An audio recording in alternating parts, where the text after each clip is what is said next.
ಇಂದಿನ ಪಾಠದಲ್ಲಿ ನಾವು ವ್ಯತ್ಯಸ್ತ ಸ್ಪರ್ಶಕಗಳನ್ನು ಎಳೆಯುವುದು ಹೇಗೆ ಎಂಬ ಬಗ್ಗೆ ತಿಳಿಯೋಣ. ಇಲ್ಲೊಂದು ಪ್ರಶ್ನೆ ಇದೆ. ಕೇಂದ್ರಗಳ ನಡುವಿನ ದೂರ 9 ಸೆಂಟಿಮೀಟರ್ ಇರುವಂತೆ 4 ಸೆಂಟಿಮೀಟರ್ ಮತ್ತು 2.5 ಸೆಂಟಿಮೀಟರ್ ತ್ರಿಜ್ಯಗಳುಳ್ಳ ಎರಡು ವೃತ್ತಗಳಿಗೆ ಒಂದು ಜೊತೆ ವ್ಯತ್ಯಸ್ತ ಸ್ಪರ್ಶಕಗಳನ್ನು ಎಳೆಯಿರಿ ಹಾಗೂ ಉದ್ದವನ್ನು ಅಳತೆ ಮಾಡಿ ಬರೆಯಿರಿ. ಈ ಪ್ರಶ್ನೆ ಪರೀಕ್ಷೆಗೆ 4 ಮಾರ್ಕ್ಗೆ ಬರುತ್ತೆ. ಇದನ್ನು ರಚನೆ ಮಾಡೋದು ಹೇಗೆ ಎಂಬುದಾಗಿ ಇವತ್ತು ತಿಳಿಯೋಣ. ಮೊದಲಿಗೆ ನಾವು ದತ್ತ ಅಂದರೆ 9 ಸೆಂಟಿಮೀಟರ್ ಗೆರೆಯನ್ನು ಎಳೆಯೋಣ. 9 ಸೆಂಟಿಮೀಟರ್ ಇರುವಂತೆ ಎಳಿಬೇಕು. ಆ ನಂತರ ಆ ಗೆರೆಗೆ ಎ ಮತ್ತು ಬಿ ಅಂತ ಹೆಸರಿಸಿ. ಈಗ ನಮಗೆ ಕೊಟ್ಟಿರುವಂತಹ ತ್ರಿಜ್ಯಗಳು 4 ಮತ್ತು 2.5 ಸೆಂಟಿಮೀಟರ್. ನಾವೀಗ ಕೈವಾರವನ್ನು ತಗೊಂಡು ಎ ಬಿಂದುವಿನಲ್ಲಿ ಒಂದು ವೃತ್ತವನ್ನು ಎಳಿಬೇಕು.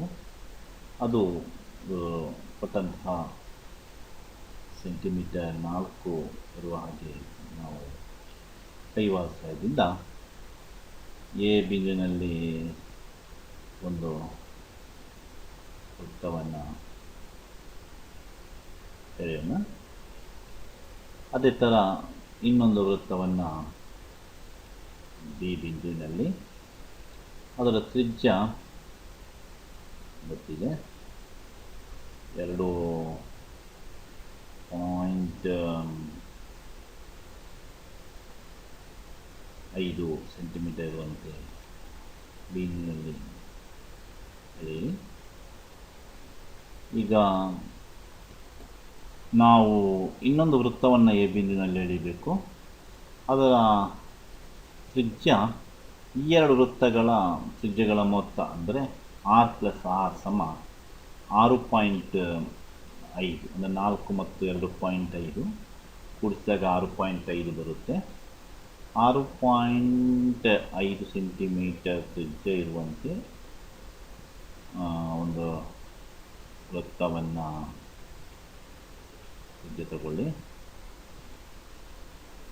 ತಗೊಂಡು ಅದನ್ನು ಎ ಬಿಂದುವಿನ ಅಂದರೆ ಮೊದಲ ಇದ್ದಂತಹ ಒಂದು 4 ಸೆಂಟಿಮೀಟರ್ನ ವೃತ್ತದ ಮೇಲ್ಗಡೆ ಅದನ್ನು ಎಳೆಯಿರಿ. ಈ ಥರ ಇದರಲ್ಲಿ ಏನು ತೊಂದರೆ ಇಲ್ಲ, ತಾಗಬಹುದು. 6.5. ಸೊ ಮತ್ತೆ ನಾವು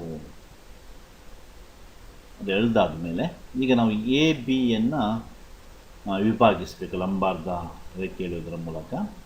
ಅದು ನಮ್ಗೆ ಗೊತ್ತಿದೆ, ನಾವು ಚಿಕ್ಕ ಕ್ಲಾಸಲ್ಲಿ ಕಲ್ತಿದ್ದೀರಿ. ಹಿಂದೆ ಕೂಡ ನಿಮಗೆ ಇದು ಎಯನ್ನು ಕೇಂದ್ರವಾಗಿಟ್ಕೊಳ್ಬೇಕು. ಇಟ್ಕೊಂಡು ಈ ಅದರ ಅರ್ಧಕ್ಕಿಂತ ಹೆಚ್ಚು ತ್ರಿಜ್ಯವನ್ನು, ಎ ಬಿಯ ಅರ್ಧಕ್ಕಿಂತ ಹೆಚ್ಚು ತ್ರಿಜ್ಯವನ್ನು ತಗೊಂಡು ನಾವು ಎರಡು ಕಂಸಗಳನ್ನು ಎರಡೂ ಕಡೆ ಎಳಿಬೇಕು. ತುದಿ ಅಲ್ಲದ್ರೆ ಸಾಕು, ಯಾಕಂದರೆ ಇಲ್ಲದ್ರೆ ಎಲ್ಲ ವೃತ್ತಗಳು ತುಂಬ ಕನ್ಫ್ಯೂಷನ್ ಆಗುತ್ತೆ. ಸೊ ಅದೇ ಥರ ಕೆಳಗಡೆ ಕೂಡ ಒಂದು ಕಂಸವನ್ನು ಎಳಿಬೇಕು. ಈಗ ನಾವು ಬಹಳ ಜಾಗರೂಕತೆಯಿಂದ, ಅಂದರೆ ತ್ರಿಜ್ಯವನ್ನು ಬದಲಾಯಿಸಬಾರ್ದು, ಅದು ಮುಖ್ಯವಾಗಿ ಗಮನ ಇಟ್ಕೊಳ್ಳಿ. ತ್ರಿಜ್ಯವನ್ನು ಬದಲಾಯಿಸಬೇಡಿ. ಅದೇ ತ್ರಿಜ್ಯವನ್ನು ಇಟ್ಕೊಂಡು ಈಗ ಈ ಎರಡು ಕಂಸಗಳನ್ನು ಕತ್ತರಿಸುವಾಗೆ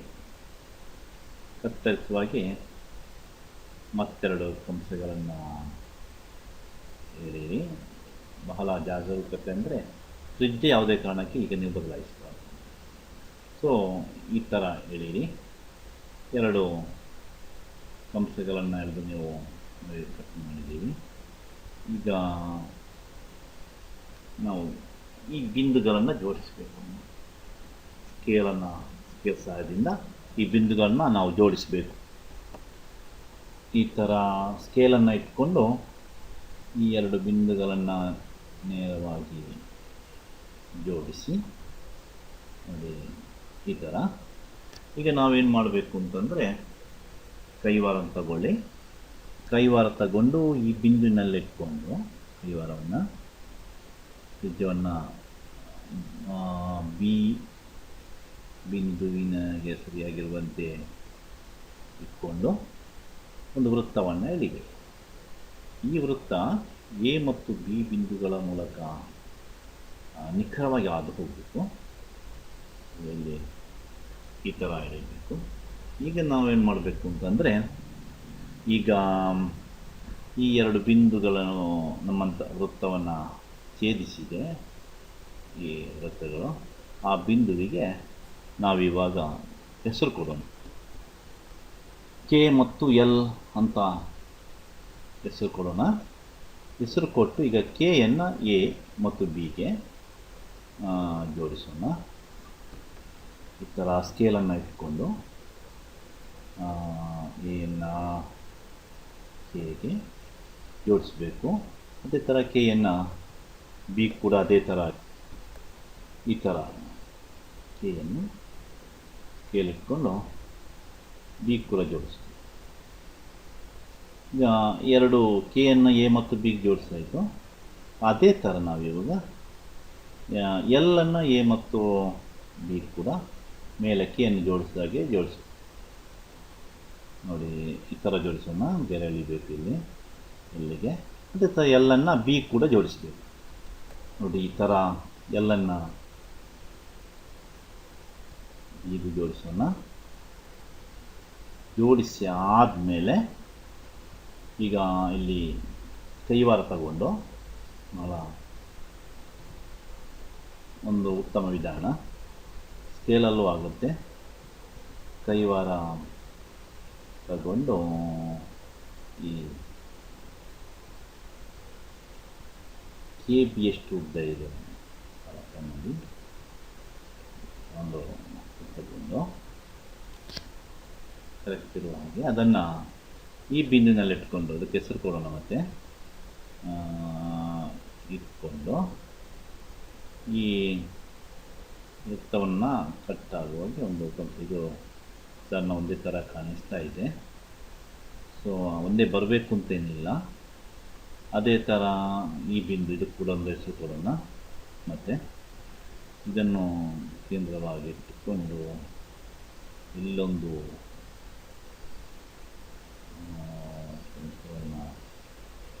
ಹಿಡಿಬೇಕು. ಸ್ವಲ್ಪ ವ್ಯತ್ಯಾಸ ಕಾಣ್ತಾ ಇದೆ. ಸರಿಯಾಗಿದೆ. ಇಲ್ಲಿ ಎಲ್ಲಿ ಬರುತ್ತೆ ಅಲ್ಲೇ ಇಲ್ಲಿ ಬರುತ್ತೆ. ಈಗ ನಾವೇನು ಮಾಡಬೇಕಂದ್ರೆ ನಾವು ಈ ಇದನ್ನು ಜೋಡಿಸಬೇಕಾಗತ್ತೆ. ಇಲ್ಲಿ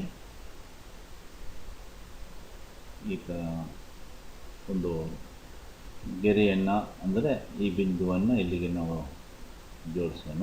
ಮುಂಚೆ ಈ ಬಿಂದುಗಳಿಗೆ ಹೆಸರು ಕೊಡೋಣ. ಈ ಥರ ಎಮ್ ಮತ್ತು ಎನ್ ಅಂತ ಹೆಸರು ಕೊಡೋಣ. ಈ ಛೇದಿಸಿದಂತಹ ಎರಡು ಬಿಂದುಗಳಿಗೆ ಪಿ ಕ್ಯೂ ಅಂತ ಹೆಸರು ಕೊಡೋಣ.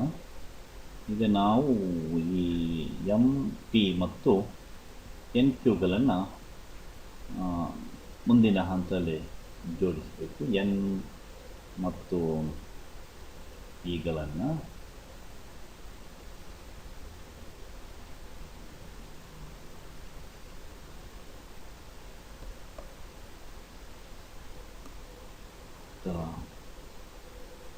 ಜೋಡಿಸಬೇಕು. ಅದೇ ರೀತಿ ನಾವೀಗ ಎನ್ನನ್ನು ಕ್ಯೂಗೆ ಜೋಡಿಸಬೇಕು. ಎನ್ನನ್ನು ಕ್ಯೂಗೆ ಜೋಡಿಸೋಣ. ಜೋಡಿಸಿದ್ದೀವಿ. ಈಗ ನಮಗೆ ಸ್ಪರ್ಶಕಗಳು ಸಿಕ್ಕಿತು. ಒಂದು ಎಮ್ ಪಿ, ಆನಂತರ ಎನ್ ಕ್ಯೂಗಳು ನಮ್ಗೆ ಬೇಕಾದಂತಹ ಎರಡು ಸ್ಪರ್ಶಕಗಳು. ಇನ್ನು ಇದನ್ನ ಅಳತೆ ಮಾಡಲಿಕ್ಕೆ ಹೇಳಿರೋದ್ರಿಂದ ನಾವು ಸ್ಕೇಲ್ ಮೂಲಕ ಲೆಕ್ಕಾಚಾರದಲ್ಲಿ ಮಾಡಲಿಕ್ಕೆ ಹೇಳ್ತಾರೆ ತಾಳೆ ನೋಡಲಿಕ್ಕೆ. ಸೊ ಈ ಲೆಕ್ಕದಲ್ಲಿ ಅದು ಕೇಳಿರೋದಿಲ್ಲ. ಅಳತೆಯನ್ನು ನೋಡಿದಾಗ 6.5 ಸೆಂಟಿಮೀಟರ್ ಇರುತ್ತೆ. ಎರಡೂ ಕೂಡ ಎರಡು ಸ್ಪರ್ಶಕಗಳ ಅಳತೆ ಕೂಡ ಅಷ್ಟೇ ಇರುತ್ತೆ, 6.5 ಸೆಂಟಿಮೀಟರ್. ಯಾಕಂದರೆ ಬಾಹ್ಯ ಬಿಂದುವಿಂದ ಅಥವಾ ಸ್ಪರ್ಶಕಗಳು ಯಾವತ್ತೂ ಅಳತೆಯಲ್ಲಿ ಸಮ ಆಗಿರುತ್ತೆ. ಈ ರೀತಿ ಒಂದು ಸ್ಪರ್ಶಕಗಳನ್ನ ನೀವು ಎಳೆದು ಅಳತೆಯನ್ನು ಮಾಡಿ ಬರೆದ್ರೆ ಪರೀಕ್ಷೆಯಲ್ಲಿ ನಿಮಗೆ 4 ಅಂಕಗಳು ಖಂಡಿತವಾಗಿಯೂ ಸಿಗುತ್ತೆ. ನೀವು ಈ ಥರ ಮತ್ತೊಮ್ಮೆ ಪ್ರಯತ್ನಿಸಿ.